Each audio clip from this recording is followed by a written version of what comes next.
Coach, beh, intanto complimenti perché alla prima di campionato, dicevo anche al tuo collega, vedere già due squadre rodate così, anche fisicamente ben preparate, e poi stavo per dire maschia, invece diciamo donna, perché è stata una partita Ciao donna.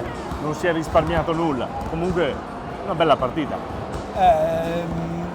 La questione è molto semplice, basta guardare il risultato. 80-72 è un risultato di ragazze che sanno fare canestro, che sanno giocare. Abbiamo visto che i primi due quarti sono un po' scivolati ed è normale all'inizio del campionato, con prevalenza di una squadra piuttosto dell'altra, però c'è stato un bel equilibrio, ma soprattutto una bella pallacanestro. Sì. Pallacanestro fisica, ma anche molta tecnica, molti tiri da fuori, penetrazioni, contropiedi.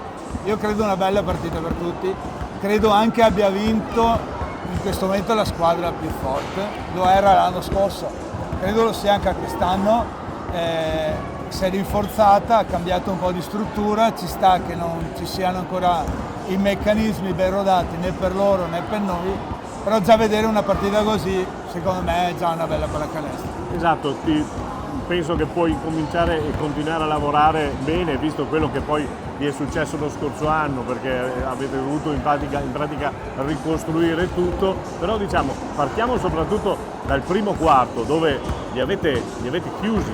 Sì, io credo che alla fine, non per contraddirti, ma tutta la partita è stata una buona partita. Sì, no, Il primo quarto abbiamo avuto, finché avevamo la forza fisica che ci dava la mano, abbiamo fatto forse anche sopra le nostre possibilità.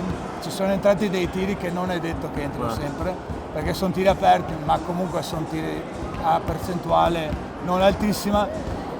Quello che posso dire è che questa è la pallacanestro che si gioca in Serie B. L'anno scorso ci abbiamo messo 8 partite. Quest'anno alla prima l'abbiamo già data buona, quindi dai, va bene così. Sono molto contento. In bocca al lupo e buon lavoro naturalmente per il campionato. Grazie per il vostro lavoro che c'è sempre bisogno. Grazie a voi.